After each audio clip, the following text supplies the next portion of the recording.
que eu trago para vocês hoje, dentro desse contexto da diversidade de atuação, um pouco da minha pequena experiência no tema da arquitetura pública, e nesse contexto dessa experiência com esse grande tema, né, arquitetura pública, apresentar algumas experiências projetuais e algumas reflexões sobre como ocorre esse processo de transformação de uma ideia a uma obra no âmbito público. E a partir daí a gente poderia estabelecer um debate maior. A gente vai falar não só de projeto de arquitetura, mas reflexões, pesquisas, produções editoriais, todas em torno desse tema macro. Então eu sugeri como uma primeira abordagem essa questão de qualidade e sustentabilidade da arquitetura pública. Um pouco da minha atuação em projetos, tanto na administração pública como servidor, sou arquiteto, como o Thiago falou, da Câmara dos Deputados, Núcleo de Arquitetura da Câmara. A razão pela qual saí de Recife, quando me formei para Brasília, em 2004, e atuo paralelamente com concursos, quando é possível participar em concursos de arquitetura. Sou professor e tenho alguns projetos editoriais sobre os quais a gente vai falar. Queria começar essa discussão da arquitetura pública com algumas provocações, alguns alertas que eu costumo fazer, sempre para meus alunos e para outros colegas. Quando a gente fala de qualidade e sustentabilidade do projeto ou da arquitetura, a gente tem muito cuidado com uma onda que eu chamo uma onda verde, que tem assolado muitas universidades, as próprias instituições públicas, em torno de essa palavra mágica, entre aspas, sustentabilidade, que a gente já não sabe muito bem como definir. O que é uma arquitetura sustentável? E que muitas vezes acaba nos conduzindo a simplesmente camuflar uma casinha de verde e chamá-la de ecológica ou sustentável. E muitas vezes nós recebemos uma carga imensa, constante de novas publicações, novos slogans, ideias, sempre vendendo a ideia do ecológico, do verde, green, sustentável. E é preciso a gente ter muito critério, muito cuidado com como se vende como sustentável e de que maneira isso, de fato, representa uma qualidade dessa arquitetura. Nos anos 70, e isso é um ciclo que se repete sempre, assim, houve que muitos chamavam, principalmente na publicidade, greenwash, em que uma crise na época do petróleo, então houve uma onda, né? Essa onda que a gente acha que é nova, ela é cíclica. Então, de discussão, de promoção de tecnologias, de iniciativas verdes. E muitas empresas se aproveitaram disso e começaram a criar estratégias de marketing para tentar vender seus produtos como verdes. Esse movimento publicitário recebeu esse nome de greenwash, e eu acho que ele não só afetou e tem afetado muito fortemente a arquitetura.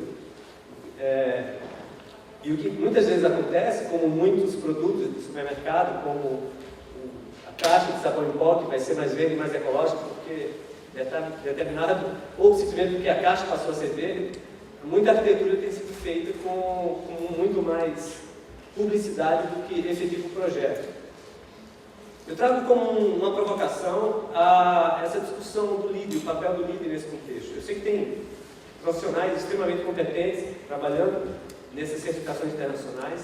Eu sei que existe muito trabalho sério sendo feito, mas infelizmente eu acho que existe uma parcela ainda maior de publicidade sendo feita em torno de uma certificação internacional que tem se espalhado pelo mundo muito mais como franquia de mercado do que como uma efetiva reflexão sobre o projeto, a qualidade do projeto. Eu não acho, talvez não seja o problema do sistema em si, mas a maneira como ele é concebido e a maneira como as pessoas têm utilizado o LEED. O LEED é para aqueles que não conhecem, uma certificação internacional que propõe certificar os edifícios sustentáveis e foi concebida pelo Green Building Council, um conselho praticamente composto pela indústria da construção civil nos Estados Unidos e muitos desses fabricantes de novas tecnologias para edificações. Diversos edifícios foram classificados com a mais alta categoria do LEED, se espalharam pelo mundo como padrões, como soluções universais. E não e é bastante comum você encontrar muitas vezes a mesma solução visual do edifício, mas porque ele tem um vidro duplo um alto desempenho e um sistema de captação de águas e mais uma fotossélula, etc. E ele começa a agregar pontos com essas novas tecnologias e chega a alcançar níveis máximos do que eles consideram sustentabilidade segundo o LEED. Se você pegar um projeto de Lelé, por exemplo, submeter a aprovação do LEED, projetos extraordinários, reconhecidos internacionalmente como um exemplo de arquitetura sustentável no sentido mais amplo do termo, aquela arquitetura que não depende de tantos recursos adicionais para que ela funcione, apenas a própria arquitetura e a maneira como ela é implantada.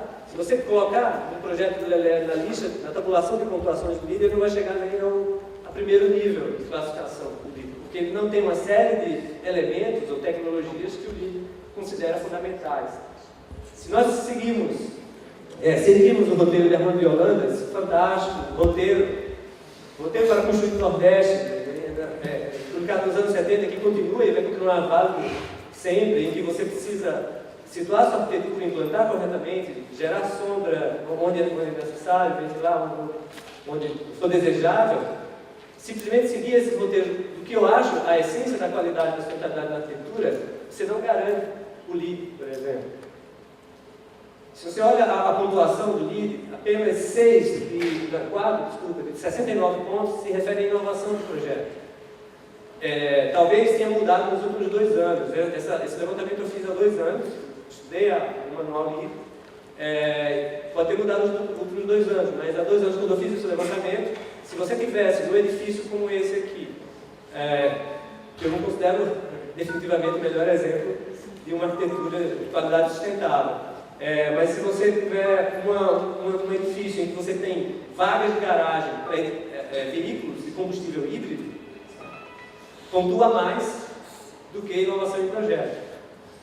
Porque é uma contradição. Primeiro, você estimula uma tecnologia voltada, quer dizer, uma solução voltada para o transporte individual, que já é um primeiro absurdo, e isso pontuar mais que o projeto. Isso na planilha de avaliação do LEED pontuava mais que a inovação. E eu acho que a eficiência, eu acho que a gente precisa falar de coisas mais simples, em vez de falar de maneira macro, verde, sustentável, falar de eficiência energética. E nesse aspecto, eu acho que nós temos iniciativas nacionais muito interessantes, como o Processo Edifica, que é um programa, acho que vai até haver palestra aqui no Congresso sobre esse tema, da eficiência energética. É uma iniciativa de parceria entre universidade e o poder público, em que procura etiquetar os edifícios, assim como tem um ar-condicionado, a geladeira que tem a etiqueta do edifício, do eletrodoméstico, estão desenvolvendo uma avaliação do edifício. Mas sobre pontos bastante específicos, né? Envoltória, iluminação, posicionamento. Acho que talvez o caminho seja nós buscarmos soluções por trás de cada avaliação dessa do processo, por exemplo, tem uma tese de doutorado, uma pesquisa de iniciação científica, então há todas desenvolvidas por universidades brasileiras, então há iniciativas. Então não é que há um problema generalizado de certificação, a gente precisa saber o que certificar e qual é o nosso objetivo. Quando você utiliza métodos locais, você tem uma probabilidade muito maior de sucesso. Então, qual o caminho para se obter a eficiência energética na arquitetura? Qual o caminho para se obter essa qualidade e sustentabilidade da arquitetura? Para mim, eu acho que é uma missão lá dos arquitetos convencer a gestão pública de que a essência está na qualidade do projeto. Se você tem um bom projeto, um projeto bem pensado, um projeto bem idealizado e desenvolvido, você tem uma grande chance de obter essa desejada qualidade e sustentabilidade da arquitetura. Só para dar um panorama, porque nem todos são familiarizados com como um projeto chega, como uma obra chega a ser construída na administração pública, quais os caminhos. Eu listo aqui pelo menos 6, talvez haja outras. Quando o gestor decide, eu vou fazer um centro de convenções, quais são as opções que eu tenho para contratar esse projeto? Na legislação, hoje ele tem a possibilidade de fazer uma licitação na modalidade concurso, que é o que nós advogamos, que nós defendemos, que a gente vai explicar mais por quê. Ele pode, se ele tiver uma boa equipe dentro do seu órgão, de arquitetos, de uma equipe estruturada, ele pode desenvolver o projeto dentro da própria instituição. Há contratações por notória especialização, que eu particularmente, eu considero não apropriada para a arquitetura. Se vocês olharem a lei de licitações, por exemplo, a publicidade, não existe notória especialização na publicidade.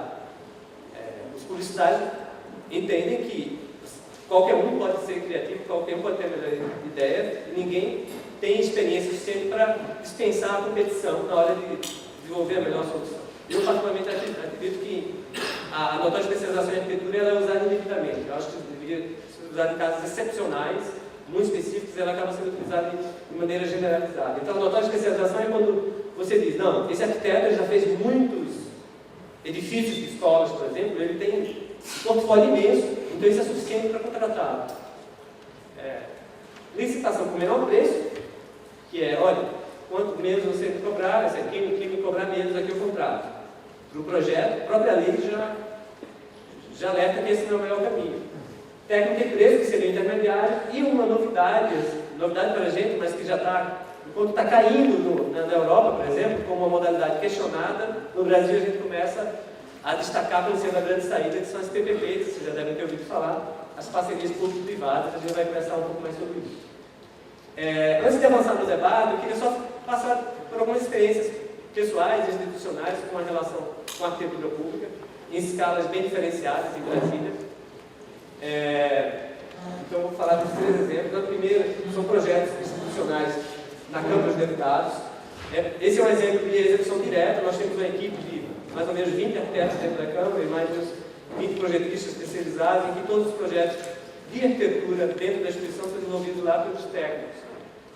Esse é um projeto, isso que eu vou falar, é um projeto de ampliação do anexo 4 da Câmara dos Deputados. Essa é uma foto do Marcelo Trevor, no período de inauguração de Brasília. Então, o congresso fotografado na inauguração não é o mesmo congresso como dessas imagens lá na França, fotógrafos em Brasília, que mostram que a cidade mudou e as instituições mudaram, evoluíram e a arquitetura precisa se adaptar, né?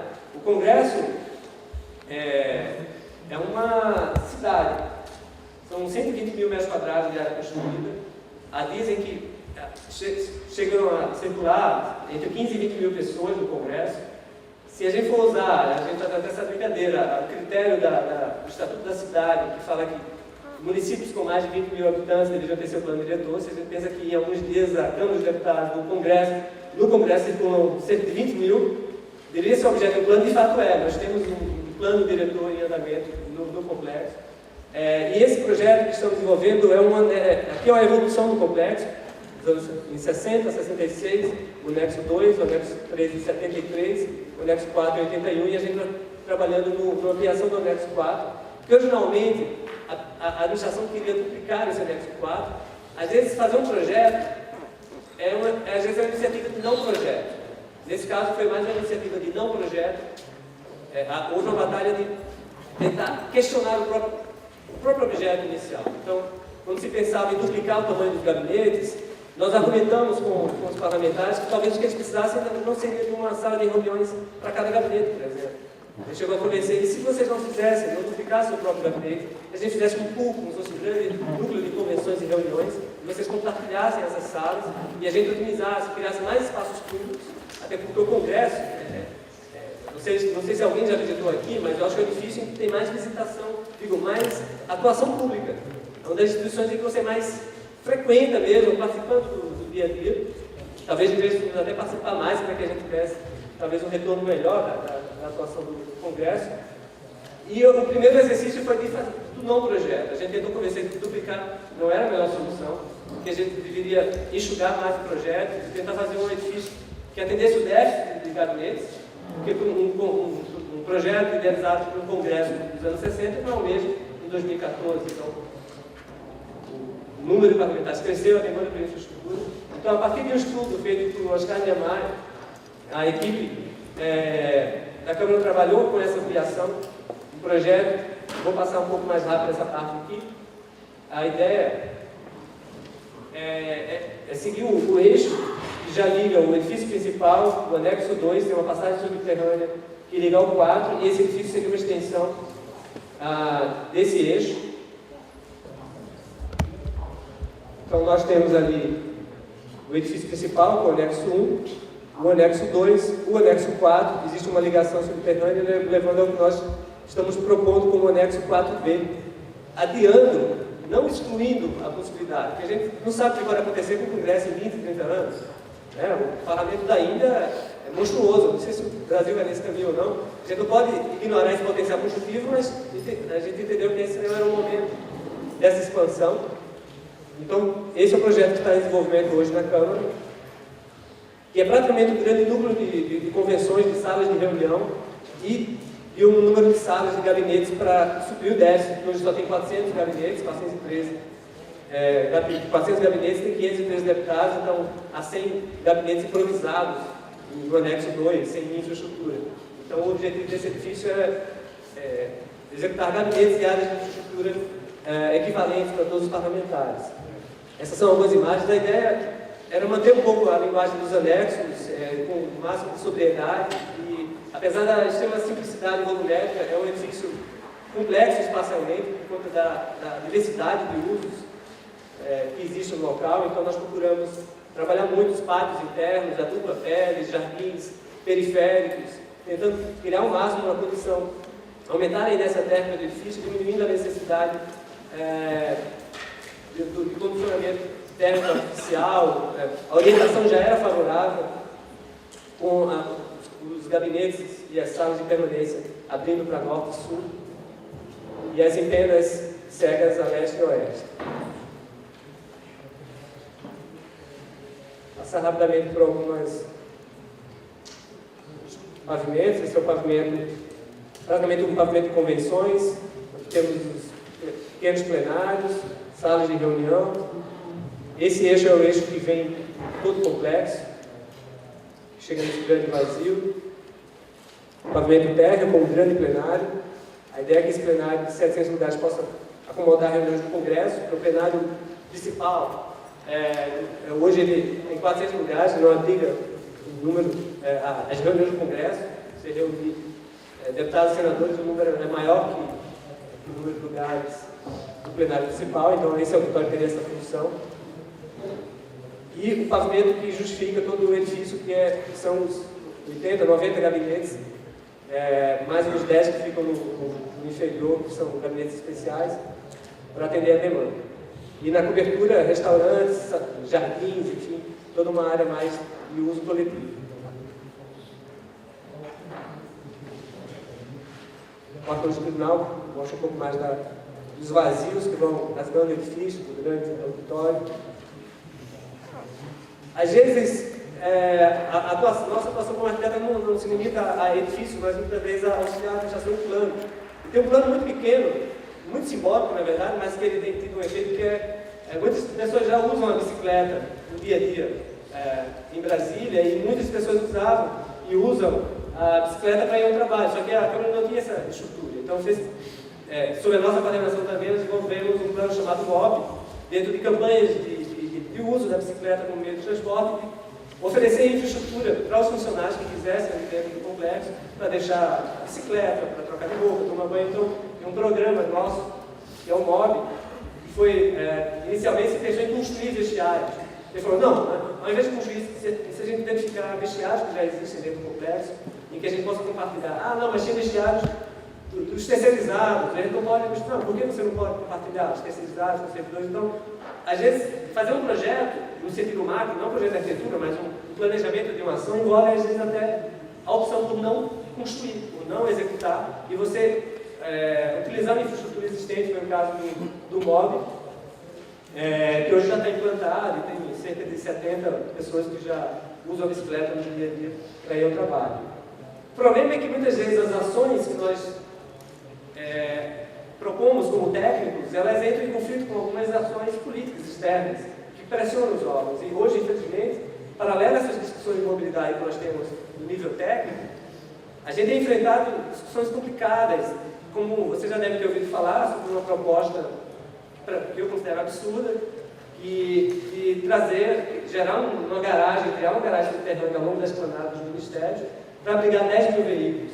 Essa, segundo os proponentes dessa ideia, seria a solução para o trânsito e para os estacionamentos, seria para limpar as caminhadas de carros que ficam estacionados, e aí você resolveria esse problema da mobilidade. Muita gente sabe que quanto mais carros você traz para as áreas centrais, pior a situação. E você imagina 10 mil carros entrando, imagina esses 10 mil carros saindo também na hora Rush, enfim. Então hoje internamente e tecnicamente nós rejeitamos o projeto, mas politicamente há pressão. Então, no âmbito do GDF, essa ideia dentro do plano, temos aqui Tiago Andrade, que é presidente do IABDF, que está nessa batalha diária, nas discussões do plano de preservação do conjunto urbanístico de Brasília, e esse é só um pequeno, é um detalhe dentro de uma confusão de questões que estão sendo discutidas hoje em Brasília. Essa nos afeta como servidores, como arquitetos da Câmara, que tecnicamente nós não concordamos com ela, mas há uma pressão imensa. E às vezes, como eu falo, desenvolver ações de qualidade e sustentabilidade é fazer a opção por não executar determinados empreendimentos ou ações. Eu vou trazer para um outro tema, desconfigurou um pouquinho a fonte, além da minha atuação como arquiteto na Câmara dos Deputados, com outros colegas que também são da Câmara, nós temos uma sociedade, MGS, Macedo Gomes e Sobreiro, dedicada basicamente a concursos. Como nos resta pouco tempo, além da atuação intensa como arquitetos para gerenciar esse complexo imenso, eventualmente nós criamos coragem passando de alguns concursos. Na maioria das vezes, com dois concursos, a gente perde e às vezes dá sorte de ganhar uma situação aqui ou outra ali. E eu queria falar da experiência de um desses concursos, que nós tivemos a felicidade de ganhar em 2005. Era uma equipe, além da minha participação, de Elcio Gomes e Danilo Macedo, era uma equipe muito maior. Danilo, Elcio, Fabiano, Newton, Felipe, Daniel são coautores, e teve uma lista de colaboradores do desenvolvimento, Joana, Carla, Simone, Elcio, enfim, uma turma grande, porque o projeto de arquitetura, somente dessas dimensões não se faz só, são trabalhos coletivos. Então, o concurso em 2005, o que é curioso de concurso é o seguinte, na época eu tinha 30 e poucos anos, eu tinha chegado no Brasil há pouco tempo, nenhum de nós não tínhamos um grande escritório expressivo, a gente continua não tendo, é um pequeno escritório, mais virtual do que real, mas subimos no concurso, e nos apresentamos, dissemos, olha, a gente queria participar desse concurso, a gente viu o edital, o que é necessário? Você tem que só atender essas exigências e vocês têm um mês para entregar essa proposta, não, tudo bem. E nós até entramos já no final do concurso, já estava aberto há um mês, a gente entrou faltando um mês, um pouco menos, e ganhamos esse concurso. Enfim, arquitetos, entre os escritórios, provavelmente éramos os menos experientes, talvez o escritório que tinha menos currículo, mas não era uma seleção de currículos, era uma seleção de ideias, de proposições. Tivemos a felicidade de ter esse projeto como vencedor. Então, era o projeto da Fundação Operacional do Exército, num contexto em que não há uma densidade urbana, não há uma ocupação já definida. Então, nós queríamos, antes de criar um edifício, criar um sentido de lugar. É uma área ao longo do eixo monumental. Na hora que você propõe um edifício e você estabelece uma relação com o lugar, imaginando a pessoa que está chegando, você já cria um primeiro caminho para a qualidade desse projeto. Então, nós tínhamos como referência o Oratório do Soldado, um pequeno oratório, projetado por Milton Ramos, e que era uma referência que poderíamos estabelecer, criando essa ideia de recuar o edifício, criando uma praça frontal. Outras estratégias, evitar o edifício com um pavimento extenso demais, fragmentamos em duas lâmpadas e criamos um pátio intermediário. E outra estratégia foi a de evitar os pavimentos, nesse caso específico, até para criar um pé direito de entrada diferenciado, nós desnivelamos os pavimentos, criando meio níveis, assim, um pouco inspirados, mas longe de alcançar a mesma qualidade, mas inspirados assim, na FAUSP, na estratégia dos pavimentos desnivelados, para que você tivesse sempre a ideia, a visão entre um pavimento e outro e uma transição mais fácil, mais rápida entre eles. Essas são imagens do concurso. A proposta do concurso na época, e como o edifício foi implantado, então recuamos em duas lâmpadas horizontais, criamos a praça frontal, inspirada numa praça de Burle Marx, nas proximidades, lá no quartel-general do Exército. o auditório, que tinha uma função dupla, tanto para atender a demanda institucional como funcionar como espaço cultural para o público, e uma marquise mais livre, que faria essa conexão entre praça, edifício e auditório. O pavimento térreo, a gente quis que o desenho da praça se integrasse dentro do pátio central, e o auditório que pode abrir para o edifício ou para a praça. Os pavimentos nivelados, garagem, alguns cortes que indicam essas estratégias do projeto, algumas imagens de maquete posteriores ao concurso, e agora aqui tem fotos tanto de João na França como de Finot. A gente foi muito feliz com esse projeto, a gente estava até conversa aqui entre os colegas, concurso é difícil de acontecer, mais difícil ainda é você conseguir materializar uma obra resultante do concurso. E às vezes mais difícil, tão difícil quanto materializar, é fazer com que essa materialização se aproxime daquilo que você desejar enquanto arquiteto. Nesse aspecto nós fomos muito felizes, assim, tivemos a felicidade de ganhar o concurso. A equipe técnica da FHE é extremamente competente, sério, tem uma equipe de engenharia em que a fiscalização foi extremamente responsável para manter a integridade do projeto e a qualidade final da execução. Então, eu acho que eles acabam sendo responsáveis por isso. E houve uma boa construção, uma boa execução. As equipes, os profissionais envolvidos na execução, o profissional responsável pelas formas de concreto era o mesmo profissional responsável pelas formas da estrutura de concreto do aeroporto Confins, que são um espetáculo. Então, nós tivemos sorte em fazer com que uma equipe grande e competente de profissionais pudesse estar envolvida. Então, não é suficiente ter um bom projeto, você precisa de toda uma equipe que vai do projeto até a execução, depois a manutenção. O edifício continua íntegro, mesmo depois de 4 anos da inauguração. Então, são algumas imagens do edifício. Então, o edifício, os escritórios são abertos para norte e sul, na fachada sul, pisos verticais, mais apropriados para essa orientação em Brasília. Na fachada norte, vou voltar ali, como é um pavimento só de escritórios na norte, então é só esse painel, que além de marcar plasticamente, ele tem essa função de proteger a fachada dos escritórios, criando a ideia de suspensão com um bloco de atendimento ao público recuado ali no térreo. Então, a ideia da praça, do espaço, do espelho d'água que entra pelo térreo edifício, naturalmente, como nós estamos cercados dessa linguagem arquitetônica, a arquitetura moderna do Brasil ela é uma referência natural nesse projeto, tentando chegar à qualidade das referências, claro, em outro contexto, trazendo elementos contemporâneos, tentando ao máximo se aproximar dessa qualidade mais dessa arquitetura pública de Brasília. Aquele pátio central que a gente mencionou, então praticamente todo o pátio, toda a área de circulação coletiva não tem ar-condicionado, então é climatização natural, não tem a necessidade, como tem aqui, num edifício como esse, de você climatizar a área de circulação. Se você faz um bom projeto, você consegue desenvolver de maneira que você não queria esse contraste entre vir de 30 e tantos graus e entrar em 18 graus aqui, e no final do congresso está todo mundo gripado. Então, eu acho que você tem como trabalhar por meio da arquitetura, por meio de um bom projeto, formas de racionamento de um projeto mais que dê até mais saúde mesmo. Então, algumas imagens do pátio interno, com a iluminação zenital, a rampa central, o auditório, projeto acústico de Conrado de Marco, infelizmente faleceu esse ano, um dos melhores profissionais de acústica no Brasil. Contamos com equipes.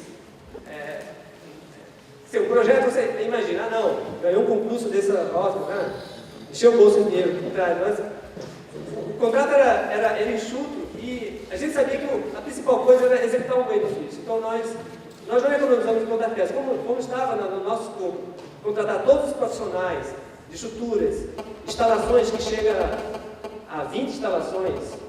Vocês, assim, desculpe os profissionais da sala, mas a gente fala algumas coisas pensando nos estudantes. Então, às vezes, o projeto de arquitetura, quando a gente fala projetos complementares, são 15 disciplinas que tem que dialogar com estruturas e com arquitetura. E ainda contratamos cenotecnia, iluminação especial, acústica. Então, procuramos envolver os melhores profissionais para nos ajudar a viabilizar. Então, esse é o resultado de todos esses profissionais envolvidos.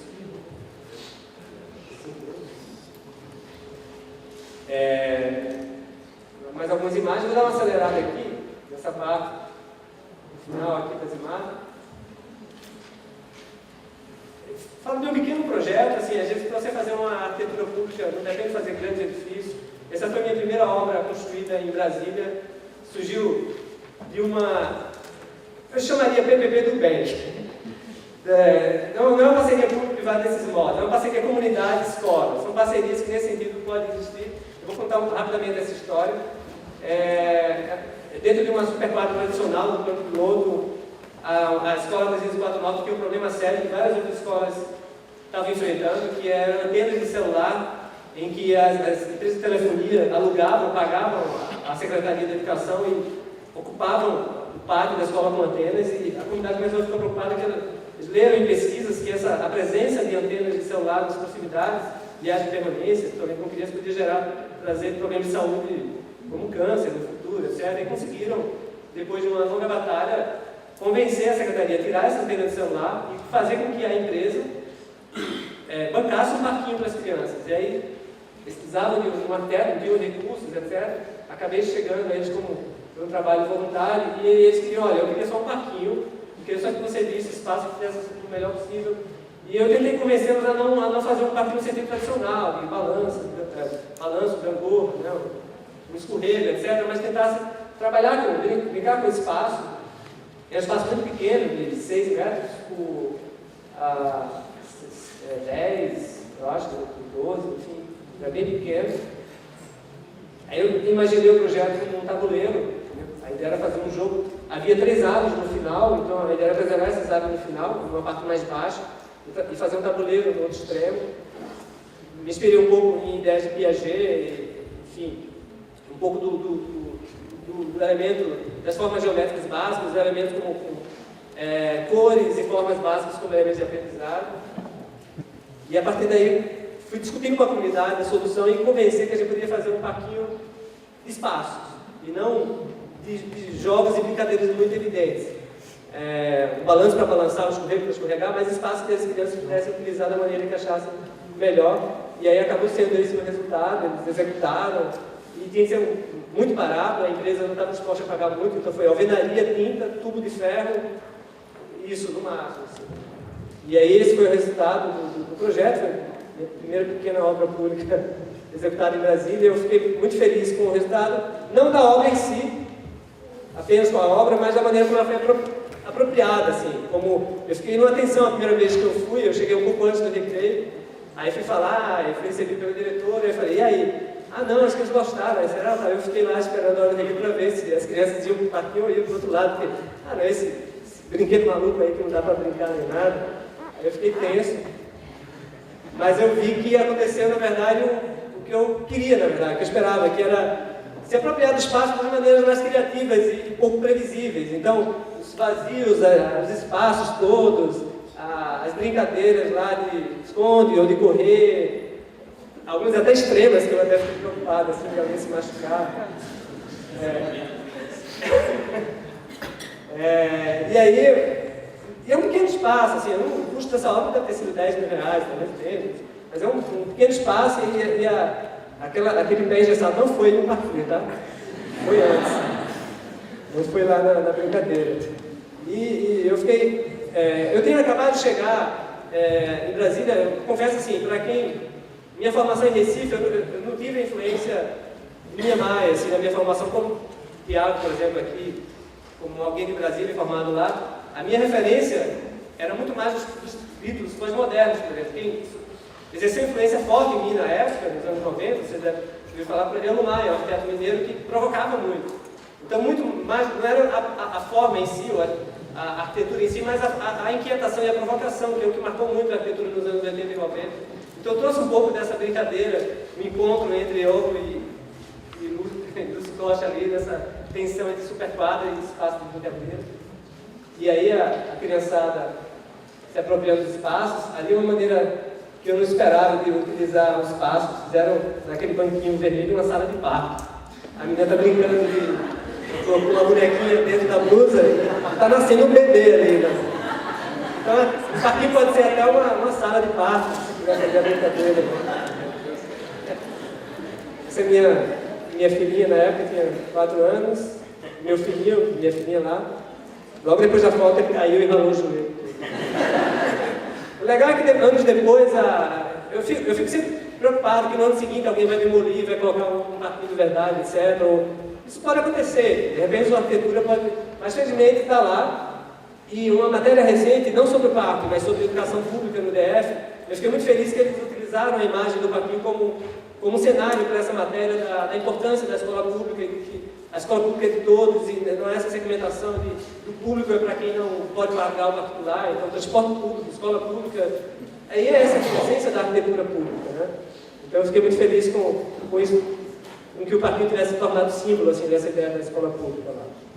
E, desculpa, Tiago, só vou finalizar assim com essa discussão. Então, paralelo a essas discussões, aos projetos envolvidos, em 2009 eu tive a oportunidade de fazer um pós-doutorado na Universidade de Montreal e ter um laboratório dedicado à pesquisa sobre concurso enquanto arquitetura potencial. Eu acho interessante esse termo, é a arquitetura que pode vir a ser. E eu acabei criando, como resultado dessa pesquisa, esse portal, não sei se alguns de vocês conhecem, então é um portal que a gente criou para difundir concursos, é um projeto editorial sem fins lucrativos, então a ideia é divulgar os concursos para o Brasil inteiro, divulgar os resultados, publicar as obras resultantes e criar esse espaço de debate. Então, felizmente, várias pessoas estão tendo cada vez mais acesso, a gente tem difundido. Eu lembro que em 2009 eu divulguei entre os premiados lá o projeto aqui da Orla, né? Também, a gente publicou lá em 2009 o resultado, foi logo no início do portal. E uma publicação recente, que depois eu fico à disposição de vocês para falar sobre ela, que também resultou dessa pesquisa, que é esse livro que eu trago, cujo conteúdo está disponível na íntegra na página da Edições Câmara, que é Qualidade e Sustentabilidade do Ambiente Construído, em que uma parte a gente fala sobre o problema dos espaços verdes e a importância dos espaços verdes e para a qualidade das cidades. E eu sei, conversando com alguns colegas, que Fortaleza tem vivido uma atenção forte em relação ao seu Parque Cocó, não é isso? O Parque Urbano, que é um dos maiores parques urbanos e que hoje está praticamente sendo ameaçado de extinção, eu diria assim. Tem um parcelamento absurdo de especulação imobiliária, de PPPs, e que a gente fala muito disso, a importância como as áreas verdes elas têm. Então não adianta você devastar um parque, coloca um edifício ali em cima, todo de verde, e coloca um selo livre. E diz, venha morar num novo edifício sustentável, que substitui um parque, que era a sustentabilidade da cidade. Então a gente tem que ter muito cuidado com os selos, com as propagandas, que às vezes elas resultam de uma ação pouco sustentável que veio anteriormente. E esse é o perigo que a gente não quer, que a nossa arquitetura sustentável tenha aquela carinha.